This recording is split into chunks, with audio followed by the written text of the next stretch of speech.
découvert ici. Que vous avez découvert Ivoire TV. Sous l'impulsion de son recteur à moi urbain, l'université Charles-Louis de Montesquieu d'Abidjan Cocody a organisé une journée pédagogique pour présenter sa nouvelle filière académique en master et MBA en tourisme et hôtellerie autour du thème problématique de la formation et de l'expertise en tourisme et hôtellerie, enjeux et identification des besoins.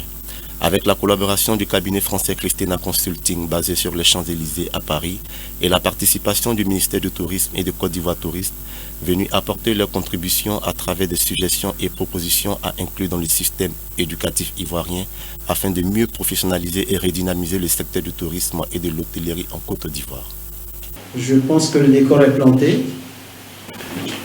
Mesdames et messieurs, problématique de la formation et de l'expertise en tourisme hôtellerie, enjeux et identification des besoins.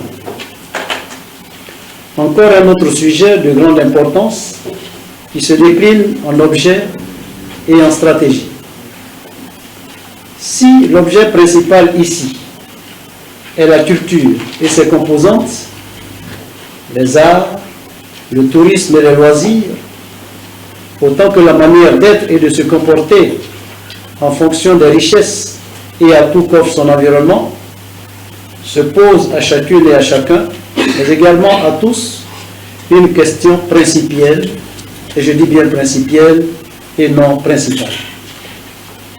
Si donc l'on est ce que l'on est, et que l'on fait ce que les phénomènes météorologiques et naturels lui offrent ou lui imposent, d'où viendrait que l'on pense, ou que l'on pensa, que ce que l'on est peut s'enseigner. D'où viendrait que l'on pense que ce que l'on est peut s'enseigner. Autrement dit, n'est-ce pas une illusion que de penser que l'on doit, s'agissant de la culture ou du tourisme et de l'hôtellerie, être en mesure d'élaborer des curricula, c'est-à-dire des plans de formation tenant compte de leur progression, des outils didactiques, des projets pédagogiques gradués et des stratégies et mécanismes d'apprentissage au profit des apprenants que nous sommes tous, tant en formation initiale qu'en formation continue. Et quant à l'expertise dans ces secteurs qui apparaissent, qui apparemment n'apparaissent pas de façon explicite en situation familiale et dans l'enseignement en général, dans l'enseignement classique, je veux dire, d'où viendrait que l'on pense que tout le monde peut exceller en tourisme et en hôtellerie sans avoir rien appris. C'est donc également un appel à la science. Les arts, la culture, le tourisme, l'hôtellerie, les loisirs, l'artisanat sont des sciences, et il faut bien s'en convaincre. Ce sont des sciences qui nécessitent, à l'instar des sciences dites exactes, des contenus et des méthodes. C'est aussi et surtout des secteurs de richesse à dimension des secteurs de recherche pluridimensionnels lorsque ceux-ci font appel à des spécialistes capables de passer de la théorie à la pratique et vice-versa, et ce en synergie avec les potentiels qu'offre la nature. La nature, les belles montagnes, les forêts, les fleurs. Comme dirait Baudelaire, la nature est un temple où de vivants piliers laissent par soi sortir de confuses paroles. La nature. La nature, on aurait pu dire nature et tourisme. La nature est donc l'environnement. Environnement naturel donc, environnement marin, environnement rural, environnement urbain, environnement spatial, environnement sociopolitique. Et nous l'avons tout dit. Le tourisme peut-il exceller en situation d'environnement sociopolitique catastrophique? La question reste posée, mais la réponse est évidente. Lorsqu'il n'y a pas la paix, il n'y a pas de tourisme. Même si certains excellent dans la production de richesses en matière de guerre ou en période de guerre. L'environnement humain naturel, s'il est enclin à la paresse, les gens travaillent juste 2 heures, ils sont fatigués pour 4 heures, ils n'osent pas travailler après, et la paresse gagne du terrain. S'il est enclin à la paresse, au laxisme et à un manque de suivi, évaluation, je pense que je soulignerai de 3 traits, le suivi, évaluation, dans un environnement où rien ne s'évalue, parce qu'on fait sans jamais s'asseoir pour savoir si on a bien fait ce qu'on devrait faire et si on l'a fait à temps. L'environnement humain, s'il est enclin donc à la paresse, au laxisme et à un manque de suivi, évaluation, il ne peut offrir une qualité suffisante qui permette de favoriser l'éclosion d'un tourisme de haute performance. Je dirais d'un tourisme d'élite. L'environnement professionnel, s'il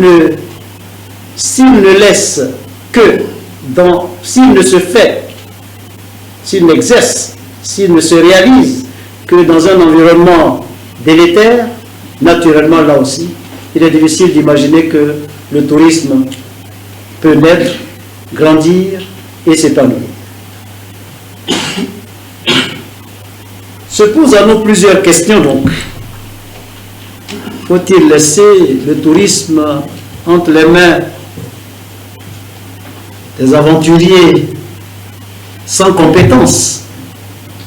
Faut-il laisser le tourisme entre les mains des commerçants, disons au sens négatif, péjoratif? Je ne parle pas des commerçants professionnels. Mais faut-il laisser le tourisme entre les mains de tout le monde? Ou alors faut-il travailler à construire un plan de formation et de développement qui tienne compte des besoins de ceux qui vont exercer dans ce secteur? Dès lors, il reste évident qu'une société qui forme ses citoyennes et ses citoyens au rabais offre une société où on peut acheter les diplômes aussi, par exemple. Donc dès lors, il reste évident qu'une société qui forme ses citoyens et ses citoyennes au rabais ne peut qu'acheter l'expertise d'autres aires géographiques, avec le risque que ce secteur devienne un champ de prédilection de la société qui en aura développé cette expertise, et c'est le cas de la Côte d'Ivoire, où il est admis que le secteur du bois est tenu par les Nigériens. Le secteur commercial, les boutiques de proximité tenues par les Mauritaniens. Le secteur du café cacao, sans doute demain, tenu par les Burkinabés. Rien contre tout cela, mais peut-être faudrait-il développer en interne une expertise suffisamment pointue en matière de tourisme hôtellerie pour qu'enfin nous puissions vendre un tourisme de qualité à tout venant et à tout visiteur. J'espère et je crois que ce disant, vous comprendrez de mon discours qu'il n'y a point de xénophobie, mais que c'est une invite tout simplement à la prise en compte et à la prise en charge de soi, par soi, car en fait nul ne viendra d'un ailleurs pour promouvoir notre tourisme si ce n'est nous-mêmes. Combien de cadres ne construisent-ils pas des villas dans leur village? Combien de fois ils y vont? Certaines fois uniquement lors des funérailles ou des grandes fêtes de l'année. Mais d'où viendrait que ces villas ne puissent être transformées en villas, en maisons des hôtes, pour que chacun ayant construit chez soi, dans la dynamique de ce que j'appelle le mouvement du come back to the native village, que ces villas que nous allons construire nous permettent de développer un tourisme de haut niveau, mais un tourisme de proximité. Faut-il croire que nos systèmes éducatifs dans lesquels les programmes conduisent de plus en plus à la baisse du niveau, nous avons les résultats du BEPC, 2 points en moins et encore. Pour nous qui sommes du métier, nous savons combien le système de repêchage commence à faire son petit bonhomme de chemin au détriment même des meilleurs élèves. Hélas. Alors, que sera notre tourisme? Que sera notre environnement à l'horizon, non pas 2025, mais à l'horizon 2050. Le tourisme, comme tout autre projet, aura été cédé directement ou indirectement à d'autres, que dis-je, à un ailleurs.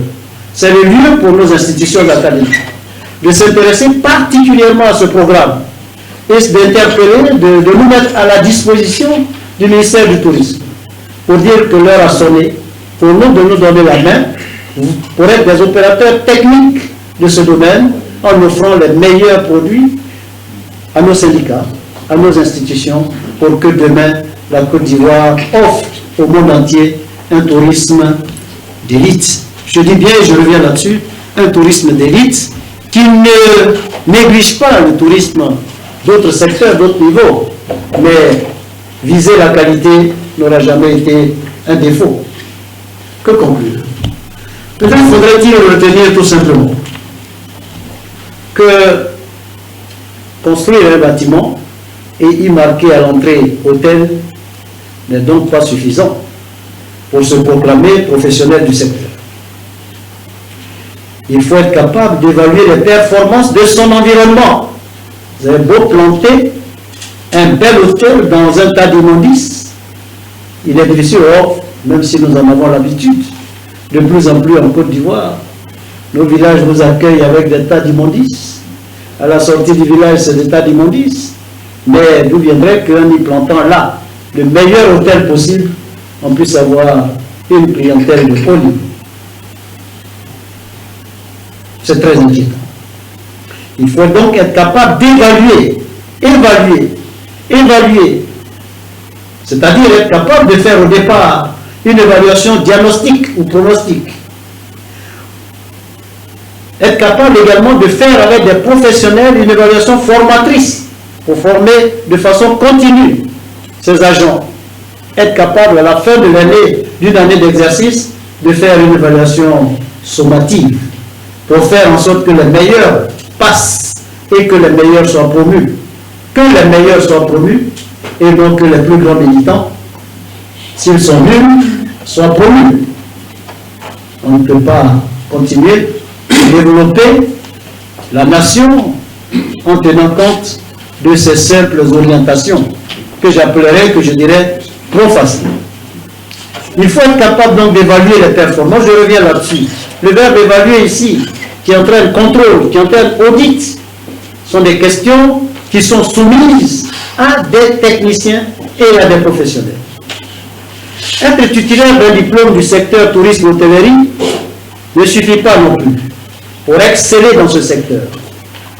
Être un praticien de ce secteur en fondant ses acquis sur le nombre des années de pratique ne suffit pas, car ici ni ailleurs, ni ici, ni ailleurs, vieillesse n'est pas forcément synonyme de compétence, ni de sagesse.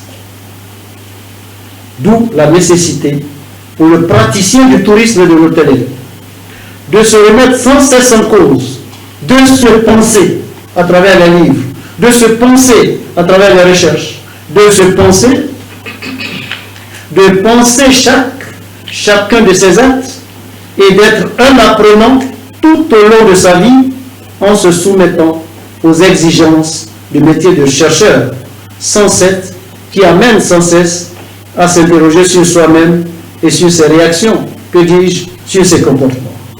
Mesdames et messieurs, c'est sur ces notes que je voudrais souhaiter que ceux qui savent soient avec nous toujours. Mais le tourisme, c'est tout. Je me réjouis également de la présence du docteur Gabriel. Le tourisme, c'est la plante qui soigne. Le tourisme, c'est la plante à qui il faut parler pour pouvoir avoir accès à ses feuilles et à ses racines. Le sacré est touristique autant que le tourisme est sacré. Je vous remercie. Oui, Marie Ebra, donc directrice générale du cabinet Christena Consulting, cabinet de conseil en stratégie et management.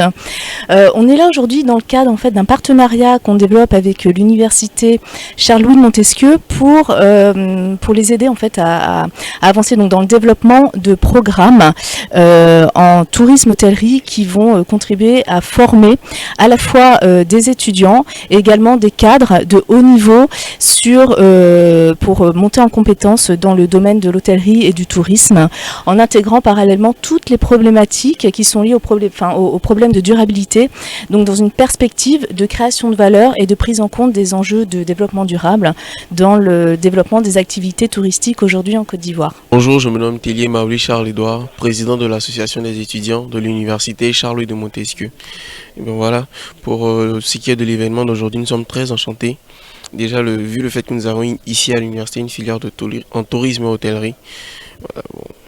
Avec ce partenariat, nous sommes confiants sur l'amélioration de la formation dispensée ici à nos camarades. Parce que c'est que théorique jusqu'à aujourd'hui. Donc c'est un peu difficile pour après le BTS, lorsqu'ils vont sur le terrain pour trouver des emplois et tout. Le temps d'adaptation, après même c'est compliqué pour eux de garder cet emploi-là. Donc avec la formation que nous allons avoir, les résultats qui vont sortir des échanges d'aujourd'hui, je pense que la formation sera améliorée. Nous pourrons avoir des hôteliers et des agents touristiques de l'université de Charles de Montesquieu assez compétents. Voilà, c'est une initiative que nous saluons réellement. Kwame Apo, je suis inspecteur animateur de la structure technique hôtelière à l'inspection générale de l'enseignement professionnel. Alors ici, nous sommes là pour soutenir tout ce que l'école veut développer comme formation. Et j'interviens ici comme consultant. C'est à ce titre que j'ai été appelé. Mais ce que nous faisons, c'est d'écrire les curricula, c'est-à-dire tout ce qui est programme d'enseignement pour améliorer la formation des étudiants. Alors, nous, on écrit et c'est validé par l'inspection générale et après le ministère qui va agréer. C'est comme ça que ça se passe. Cette initiative de former en master, c'est très souhaité.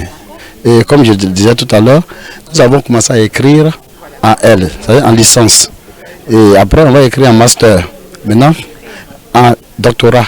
Ainsi de suite, ce processus-là prendra effet d'ici à 1 an, à la fin de l'année prochaine. Moi, je vais me consacrer spécialement, même pendant ces vacances, à réfléchir là-dessus déjà.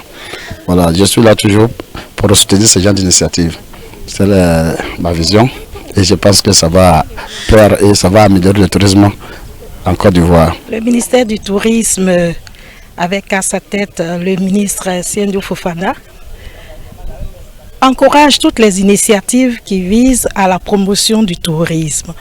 Et aujourd'hui, nous avons été conviés par l'université Charles-Louis de Montesquieu à assister à un certain nombre d'ateliers qui seront déroulés tout au long de l'année en vue de former des agents de qualité pour le développement du tourisme. Donc le ministère du Tourisme accompagne toutes ces initiatives parce qu'au final, pour atteindre l'objectif 2025 de la vision Sublime Côte d'Ivoire, il va falloir que nous ayons de l'expertise au niveau du tourisme. Je vous remercie. Vous savez qu'une université, c'est quand même une institution de réflexion sur la cité.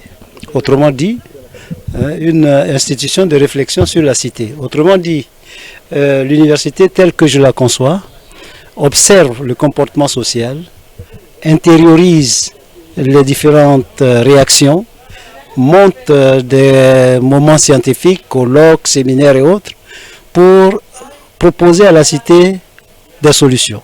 On l'a fait avec le Festival international de la route des reines et des rois, qui a donné les résultats que nous connaissons. On l'a fait l'année dernière avec les grandes conférences royales tenues à l'université Montesquieu. Et on a la même approche avec l'observation que nous faisons sur le tourisme et l'hôtellerie. Vous savez, quand vous quittez chez vous et que vous allez dans un espace qu'on appelle hôtel, vous êtes déjà diminué. Donc l'hôtel doit vous offrir beaucoup plus de commodités, tant sur le plan sécuritaire que sur le plan hygiénique.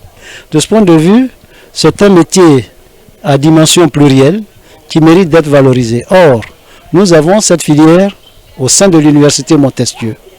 Il appartient maintenant à l'université Montesquieu de quitter l'univers académique pur pour aller à la rencontre des professionnels à travers son cabinet de formation, à travers sa grande école, mais à travers également l'université. Ce qui veut dire qu'il faut amener progressivement les professionnels à aller vers ce que nous souhaitons faire, un plan national de renforcement des capacités de tout le personnel, de tous les personnels d'hôtellerie, aller vers une formation universitaire de haut niveau avec la mise en place d'un Master 2, mais un Master 2 qui poursuit le travail des étudiants qui ont fait BTS Tourisme ou Hôtellerie, de façon qu'on ait une licence professionnelle de haut niveau, sorte de propédeutique, qui nous permettent de faire un Master 1 ici et un Master 2 en alternance avec une université avec laquelle nous sommes en pourparlers. Et donc, le cabinet Christina Consulting, qui est notre partenaire sur la question et qui vit en France,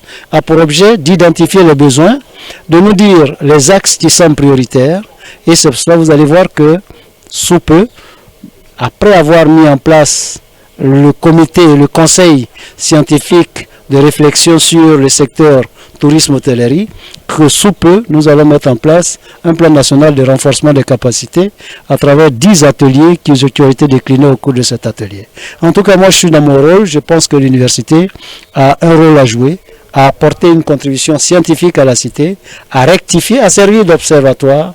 Et voilà pourquoi l'atelier nous paraissait important aujourd'hui. Nous avons pendant plusieurs années, dans le cadre de la chaîne Accor, à travers l'hôtel Ibis, enfin bien d'autres hôtels, nous avons travaillé, nous-mêmes nous avons un site touristique Andou City à Salé, nous avons pris en gérance un hôtel, donc c'est un secteur dans lequel nous évoluons, et donc sur le plan académique justement, on devrait pouvoir aller dans les années à venir vers un doctorat. Et ça, sur la question, nous avons une conférence qu'on appelle la conférence interuniversitaire des études doctorales, qui valide, qui sanctionne, qui cautionne un certain nombre de recherches sur les différentes questions qui nous préoccupent.